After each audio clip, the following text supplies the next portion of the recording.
Wassalatu wassalamu ala sayyidina Muhammadin al-mab'utu litatsmima makarimal akhlaq al-mufaddalu ala kafatil makhluqati ala al-itlaq wa ala alihi masabiha sunnatil a'lam wa ashabihi al-badilina anfusahum litawdiha syara'i wal ahkam wa ala sairil a'immatil mujtahidin al-qa'imina bihifzi namusiddin amma ba'du. Yang saya muliakan para jamaah majelis Turas Islam yang dirahmati Allah. Alhamdulillah, dalam rangka di mana jemaah kita, sebagian jemaah kita ada yang berulang tahun pada bulan Agustus, dan mungkin dengan rasa tasyakur, tahadus bin ni'mah, punya niat untuk kita berjalan-jalan di daerah Bogor nih ya. Curug apa nama? Curug Lawi. Hantap. Curug Lawi Hantap. Mudah-mudahan perjalanan kita ini Allah berikan keridhaan. Amin. Rasa syukur kita agar Allah Subhanahu wa taala atas nikmat iman, atas nikmat kesehatan, sehingga kita dapat berkumpul di alam yang asri, di lereng bukit yang hijau indah permai ini. Mudah-mudahan atas nikmat yang Allah berikan, nikmat kesehatan, kita bisa menikmati rasa syukur kita di dalam perjalanan ini, semakin menambah nilai ketakwaan kita insyaallah. Selawat dan salam marilah kita panjatkan kehariban junjungan Nabi besar kita Muhammad sallallahu alaihi wasallam. Di waktu yang senggang ini, mungkin hanya beberapa menit ke depan, sedikit kita ingin membacakan pesan-pesan para ulama, terutama adalah pesan yang ingin kita sampaikan daripada ulama-ulama tariqah, ulama-ulama sufi, wali-wali Allah yang saleh, agar kita bisa mengikuti bagaimana manhaj Quran dan sunnah yang dijabarkan oleh para ulama-ulama kita. Sebelumnya mari sama-sama kita membacakan ulumul Quran lin Nabi Muhammad sallallahu alaihi wasallam wa ala azwajihi wa alihi wa ahlil bait ajma'in wal awliya wal salihin wal anbiya wal mursalin wal malaikatil muqarrabin wa li abaina wa li ummahatina wa li jaddina wa li jaddatina wa li asyatidina wa li muallimina wa li masyayikhina wa li jamil muslimin wal muslimat wal mu'minina wal mu'minat al ahya'i minhum wal amwat, khususan li fadilah al ustad al imam as-sayyid Muhammad Zaki Ibrahim Raid al-Ashira al-Muhammadiyah as-Saziliyah wali jami' ulama wal awliya wal salihin bi barakati al-Fatihah. A'udzu billahi minasyaitonir rajim. Bismillahirrahmanirrahim. Alhamdulillahi rabbil alamin. Arrahmanir rahim. Maliki yaumiddin. Iyyaka na'budu wa iyyaka nasta'in. Ihdinas siratal mustaqim. Siratal ladzina an'amta 'alaihim ghairil maghdubi 'alaihim waladdallin. Amin. Alhamdulillah, insyaallah mudah-mudahan dakwah kita melalui Majelis Turas Islam, di mana Majelis Turas Islam ini kita beri nama itu Majelis Al-Buhuth Al-Fatawa wa Ihya Kutubut Turas Al-Islami, yaitu majelis riset tentang fatwa. Artinya kita terus mengkaji fatwa dari mana saja, ulama seluruh dunia, untuk kemaslahatan umat. Wa Ihya Kutubut Turas Al-Islami, dan menghidupkan kitab-kitab turas Islam yang meliputi Quran, Sunnah, ijma' ulama, namun diinterpretasikan lebih luas daripada Quran dan Sunnah itu, yaitu kitab-kitab turas para ulama mazhab. Kita khususkan, kita mengkaji, memperdalam kitab khususnya 4 mazhab Ahlussunnah wal Jamaah ataupun mazhab Islam yang lainnya. Tujuannya apa? Agar majelis dakwah kita ini bisa mencerdaskan generasi kita untuk melek tentang hakikat ilmu agama.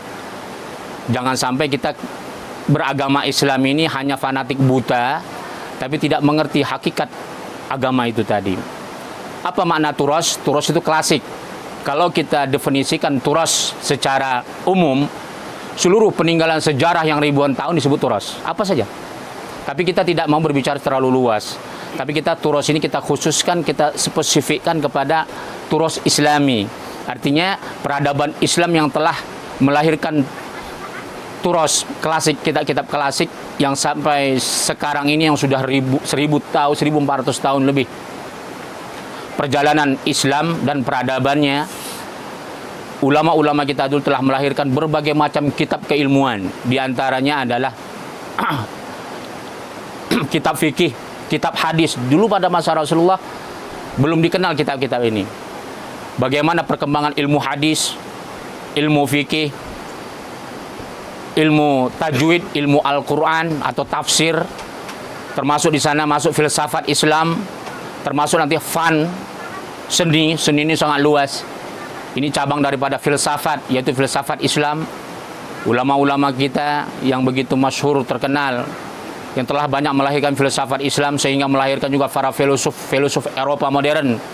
Di antaranya mereka yang telah berjasa di dunia itu adalah Hayy bin Yaqzan, Al-Kindi, Al-Farabi, Ibnu Arabi, Ibnu Sina atau dikenal dengan Avicenna, Ibnu Rushd atau Averroes dan sebagainya. Ibnu Khaldun, sampai sekarang ilmu-ilmu mereka adalah diinterpretasikan oleh ulama-ulama, para penemu-penemu Eropa. Jadi ini diantara turos. Namun kita spesifikkan lagi, lembaga kita, majelis ilmu kita adalah bagaimana kita bisa menghidupkan turos agama, Quran, hadis, fikih, dan ilmu-ilmu agama yang lainnya. Kita katakanlah filsafat dikerucutkan jadi mantik. Maka di antara ilmu agama ini kita kerucutkan lagi pondasi dasar yang sangat kokoh yang tidak akan bisa disesatkan oleh umat manapun sampai akhir zaman, yaitu fikih. Maka orang kalau lemah fikih itu yang paling mudah disesatkan. Tapi kalau orang yang faqih, mereka tidak bisa disesatkan, hanya bisa mereka itu digelincirkan menjadi ulama ulama dunia. Makanya dipadukanlah dengan tasawuf. Kalau dia sudah faqih, ahli fikih, maka dia harus bertasawuf. Artinya dia mengkaji bagaimana ilmu-ilmu akhlak yang bersumber daripada Quran dan Sunnah, yaitu tasawuf yang murni, yang bersih, yang tidak bercampur daripada khurafat-khurafat. Karena kalimat tasawuf di budaya kita Indonesia ini banyak dijadikan tameng agama, tapi ternyata bercampur kepada perkara khurafat. Di sini tanggung jawab kita, majelis ilmu kita, majelis turos kita, tetap mengkaji tasawuf, tapi membersihkan hal-hal khurafat, hal-hal takhayul, apalagi yang bercampur masalah klinik. Maka di antara yang mau kita gerakkan dalam majelis ilmu ini adalah di antaranya kita punya madrasah di Rosa Khosoh. Ini dasar sekali. Kalau ada rezeki mungkin kita akan buka ibtidaiyah, sanawiyah, aliyah, bahkan S1, S2, S3. Tapi tidak mesti kita punya gedung. Kalau kita menunggu punya gedung, mungkin secara logika berat kita akan mendapatkan itu. Tapi kita punya strategi dakwah. Yang kita utamakan pertama adalah bagaimana kita punya modal. Bisa kita mampu mengumpulkan dana untuk menggratiskan sekolah-sekolah kita. Tapi ini terlalu luas, mungkin secara teknis nanti akan kita buka bab ini pada lain waktu. Kemudian saya akan jabarkan lagi dakwah kita bukan hanya di majelis, di madrasah di Rosa Khosoh secara formal, ilmuwan ilmuwan yang tertata melalui dari TK, bisa dikatakan di Rosa Khosoh itu sebenarnya TK. Tapi dia sifatnya umum, tidak pandang umur. Jadi beda dengan hadonah. Kalau hadonah kan TK yang khusus, dia hanya untuk anak-anak. Atau Raudatul Atfal. Jadi kalau Raudatul Atfal itu khusus anak-anak. Tapi kalau di Rosa Khosoh dari anak-anak belum balik sampai kakek-kakek bisa. Boleh mengkaji di dalamnya. Jadi kita tidak terfokus gitu, tapi kita juga punya wacana bagaimana majelis turos kita ini mengembangkan talaki. Ini sudah bertahun-tahun kita jalankan dari tahun 2004. 2004 saya itu belum kita punya jamaah yang banyak. Kalau kita hitung dari Jakarta 2008 lah ya. Dari Jakarta 2008. Kemudian juga kita punya rencana dakwah kita menuju, contoh umpamanya talaki ini tidak terfokus kepada saya. Kalau kita punya dana, kita bisa contohnya di kampung-kampung ini. Ini kan kampung ini umpamanya nggak ada ulama yang bisa mengajarkan fikih. Seandainya kita punya modal, punya dana, kita bisa tunjuk satu kiai, tapi kurikulumnya dari kita. Maka masjid kampung ini kita amanahkan kepada kiai itu baca kitab yang kita tentukan, mau seminggu sekali, sebulan 2 kali atau 3 kali, terserah, itu teknisnya bisa kita atur, dan kita gaji. Tapi kurikulum dari kita, tujuannya supaya masyarakat jangan disesatkan. Ini salah satu dakwah turos itu begitu. Kitab harus mengajari masyarakat dengan kitab. Kemudian kita menunjuk imam. Kalau kita punya rezeki, umpamanya di sini masjid nggak ada imam, maka kita bayar orang lain yang bagus bacaan Qur'annya, kita berikan bisyarahnya per bulannya, itu diantaranya. Tapi kita belum sampai cita-cita kita ke sana, baru kita coba di tempat kita jadi imam saja, terjadi kontroversial ya. Terjadi kontroversial ini betul-betul pukulan yang sangat berat kita rasakan, yang niat baik kita disalahartikan. Tapi mudah-mudahan kedepannya jangan. Baiklah, itu diantaranya ya. Banyak lagi sebenarnya cara-cara kita mengembangkan turos ini, memberikan beasiswa S1, S2, S3, tapi dengan syarat kita berikan mereka kurikulum hafal Quran per tahunnya. Kemudian kitab-kitab dari kita, dan mereka harus menguasainya, sehingga mereka bisa melahirkan ulama-ulama yang rasyih, yang ta'amuk, yang ilmunya luas dan dalam. Oke, terakhir kesimpulannya, bagaimana majelis dakwah kita ini bisa kuat, bisa kokoh? Kata ulama, ini adalah warisan daripada guru saya, Syekh Fadilah Al-Ustadz Al-Imam Said Muhammad Zaki Ibrahim. Ini guru di antara Mufti Ali Jumu'ah Mesir yang sangat populer. Begitu juga ulama-ulama besar di Mesir banyak berguru dengan beliau. Ini termasuk ulama Al-Azhar. Dan banyak hadis-hadis yang kita mendapatkan, di antaranya hadis-hadis musalsal yang sanadnya bersambung. Jadi ilmu ulama kita ini bersambung sanadnya dari mereka, dari ulama-ulama sebelum mereka, dan mereka wariskan kepada kita. Jadi mereka mewasiatkan bagaimana supaya kita bisa kokoh. Pertama itu al-ina, ada 14 poin. Kita singkat saja. Pertama, al-inayah bil ibadah. Kita di dalam majelis, di dalam berdakwah itu, kita di dalam berjemaah harus ada apa saja yang kita lakukan sifatnya al-inayah bil ibadah, menolong kita semakin kuat beribadah. Jangan sampai kita kumpul gini hilang ibadah kita. Yang kedua, tamamul ikhlas fil ibadah. Bagaimana menyempurnakan keikhlasan dalam beribadah. Jangan sampai ikhlas itu hanya sebatas lisan. Jangan sampai ikhlas kita itu hanya sebatas 1 minggu, 1 bulan, setahun, bahkan ada yang 8 tahun ikhlasnya hilang. Makanya disebut tamamul ikhlas fil ibadah, menyempurnakan ikhlas terus menerus. Itu makanya dalam tasawuf kita selalu mengatakan mujahadah. Mujahadah itu tanpa batas. Terus kita berjihad setiap hari, setiap jam, setiap detik untuk menanamkan keikhlasan. Kemudian yang ketiga, kasratu dzikruhu ta'ala, memperbanyak zikir kepada Allah. Karena tanpa zikir maka kita nggak tahu siapa musuh kita. Tanpa zikir kita nggak tahu orang-orang yang di belakang kita ternyata menusuk kita sendiri. Dengan zikir itu Allah akan membukakan siapa lawan, siapa kawan, siapa musuh kita. Atau gini, dakwah kita itu bisa Allah yang meredhoinya atau tidak. Kemudian apa? Al-bu'du 'anil lahin 'anil dzikr. Majelis ilmu kita, kalau kita sudah belajar dalam majelis ilmu kita, jauhin daripada perbuatan lahin 'anil dzikr.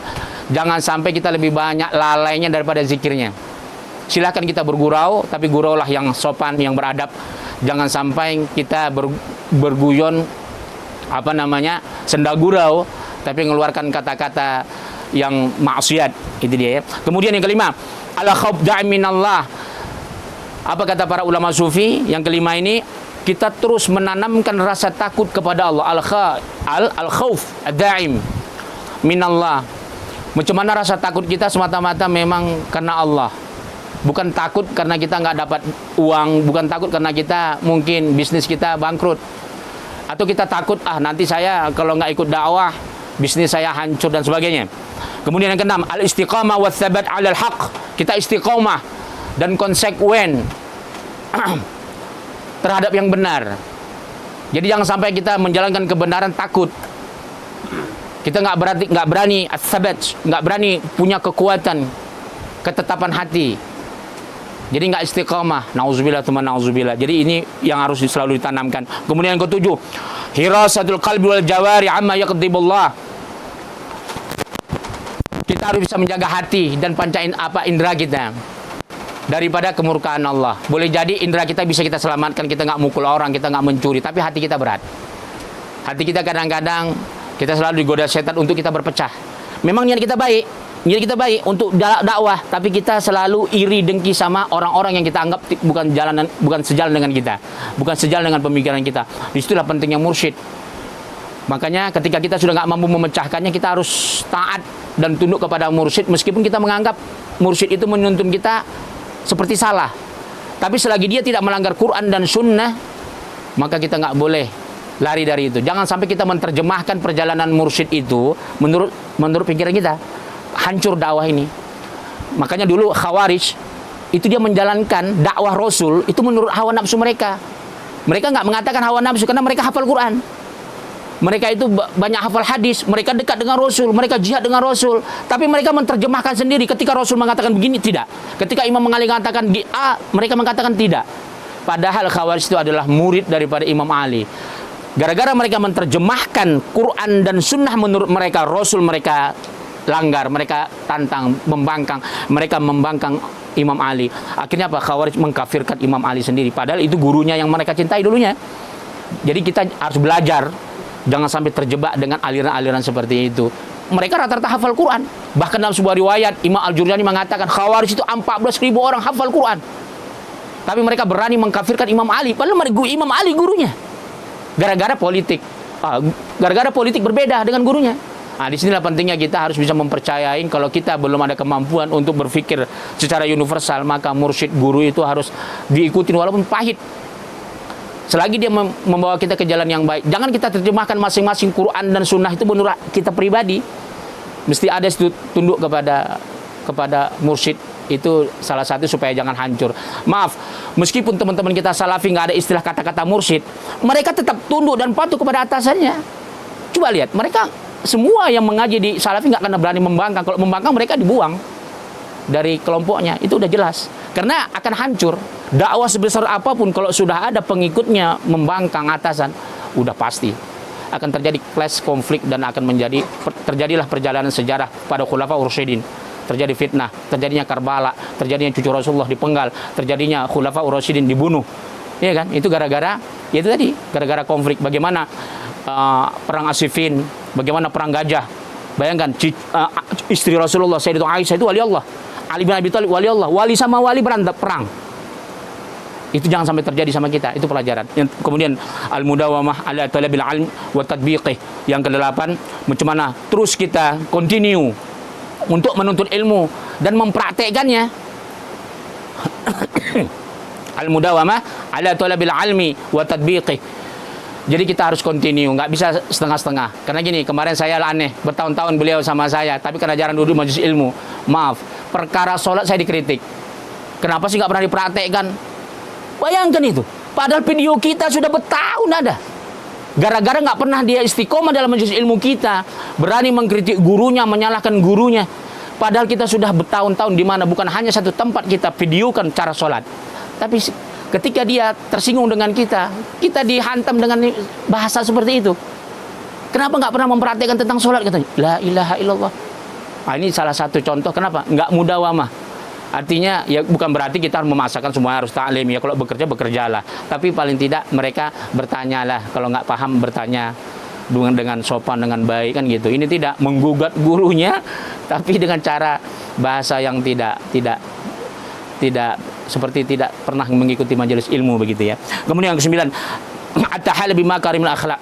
Bagaimana etika akhlak itu ya menjadi hiasan kita, menjadi bisa menghiasi kehidupan kita. Etika akhlak itu paling penting. Bagaimana adab-adab kita. Kemudian yang ke-10, at-tarafu 'ani syubhat wal masbuhin.